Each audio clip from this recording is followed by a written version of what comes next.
The U.S. Supreme Court is about to hear the United States versus Rahimi case, oral argument in just a month or so. And it's very important that we break this down bit by bit. Today I want to talk about why it's clear that the Fifth Circuit Court of Appeals out of Louisiana and Texas got it right when they said the criminal statute 18 U.S.C. 922 G8, dealing with possession of firearms if you're subject to a civil domestic restraining order, why they got it right. Stay tuned. We'll talk about it when we get back. Hey folks, I'm Mark Smith, host of the 4Box Diner, proud American gun owner, constitutional attorney, member of the U.S. Supreme Court Bar, and author of First They Came for the Gun Owners, the A to Z guide of how the anti-gunners will take away our rights if we give them the opportunity to do so and how we can stop them. Check out First They Came for the Gun Owners. All right, folks.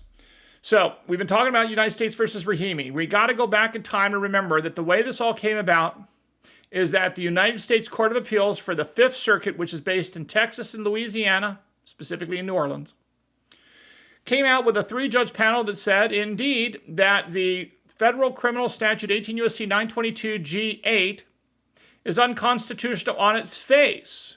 And therefore, Mr. Zaki Rahimi, despite being an odious character on this record, still could not be indicted or charged under that federal statute because the federal statute was unconstitutional. Mind you, nothing prevents the state of Texas or other laws from applying to Mr. Rahimi. It's just that 18 U.S.C. 922 G8 is not applicable because it's unconstitutional for a variety of reasons. Specifically, what the Fifth Circuit did is they went through the Nysurpa versus Bruin methodology of analyzing Second Amendment cases and started off with the text of the Second Amendment, which in operative language says, the right of the people to keep and bear arms shall not be infringed.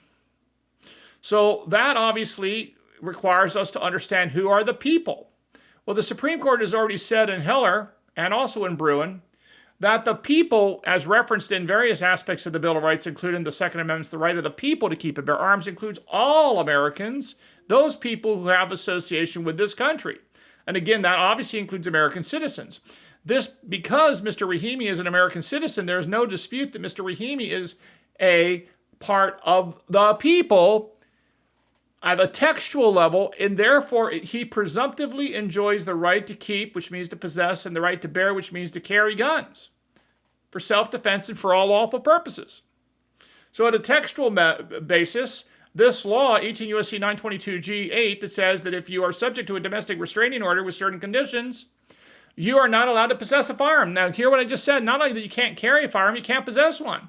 Federal statute. And as you know from other videos, this statute is rarely enforced. Maybe it's enforced 25, 30 times an entire year all across the country. It's rarely enforced. It's not a big deal. The only reason why it's a big deal is because it's in front of the Supreme Court, because Merrick Garland wants this to be the next Second Amendment case, because the guy involved, Mr. Rahimi, is an odious character with a bad record. And that's why Merrick Garland wants this case to be the next Second Amendment case, even though there's hardly a pressing public interest involved in this particular statute, unless you want to try to screw up the Second Amendment and cut back on the right to keep and bear arms, which is exactly what Joe Biden and Merrick Garland want to do. So in light of that, where we are, again, is that because Mr. Rahimi is part of the people, as in the right of the people to keep and bear arms, the text applies to him, which means that the burden shifts to the government to justify constitutionally the existence of their modern-day gun control law, that modern-day gun control law being 18 U.S.C. 922 G8.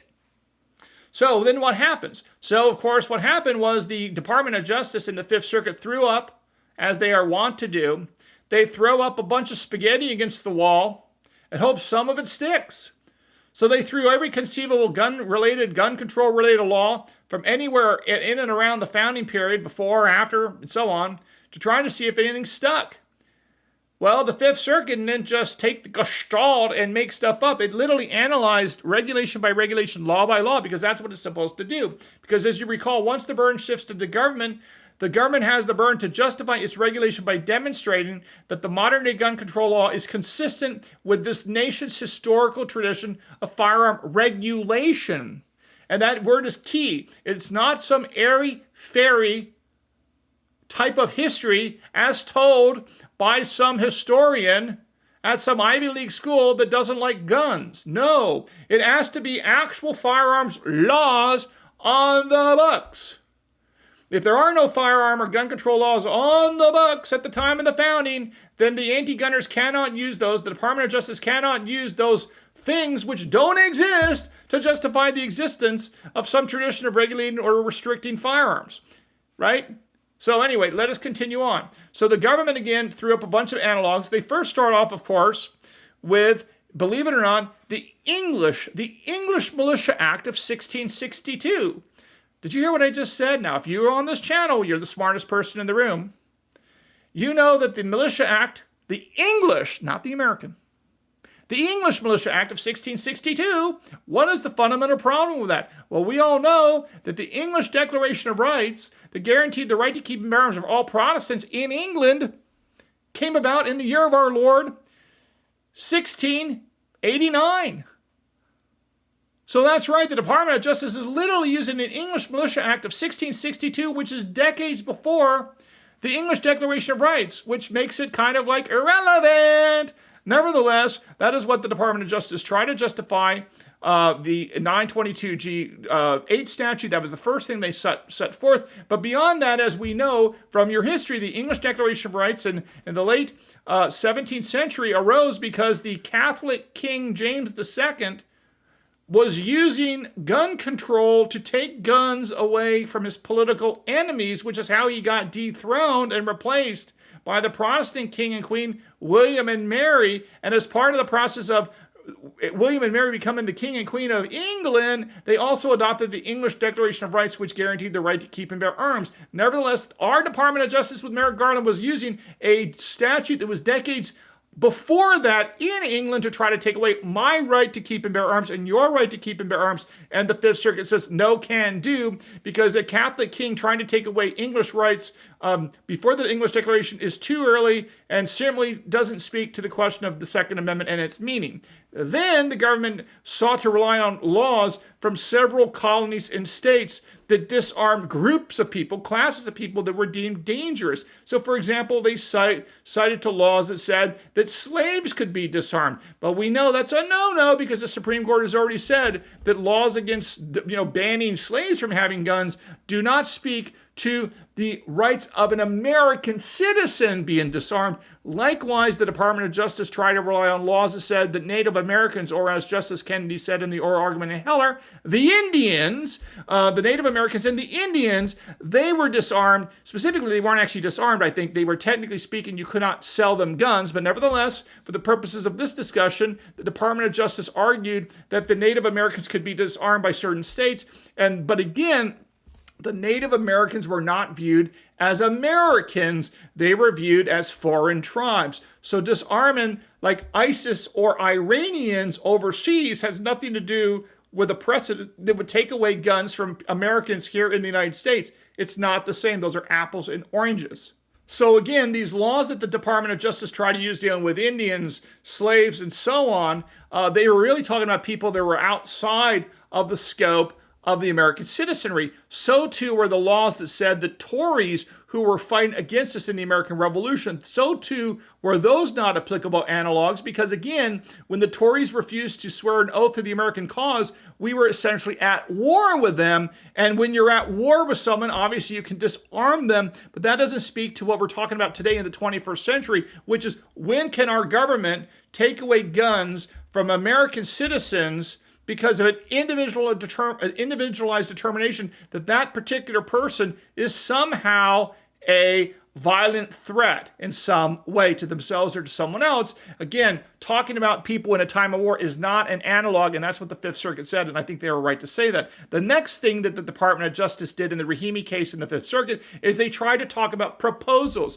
specifically proposals to the U.S. Constitution. Just to jog your memory, there were ratification conventions that took place in all the states, and those ratification conventions in those states involved people discussing whether or not they would ratify the United States Constitution, and if the Constitution should be ratified, should there be a Bill of Rights? And if there should be a Bill of Rights, what should the Bill of Rights say, provide for, and what would the language be used? And as part of this sort of debate, mishigosh discussion associated with these ratification conventions involving the Constitution, there were various proposals of all sorts set forth, including proposals touching fingers with the Second Amendment right to keep and bear arms before it was the 1791 Second Amendment. But again, the Supreme Court has repeatedly says that, look, we get really little information out of proposed proposed language in a Bill of Rights because it was never accepted or adopted. So what really does that tell us about the final language of the Second Amendment or any of the final language of the Bill of Rights, since it was language that was proposed in some ratifying convention and never adopted?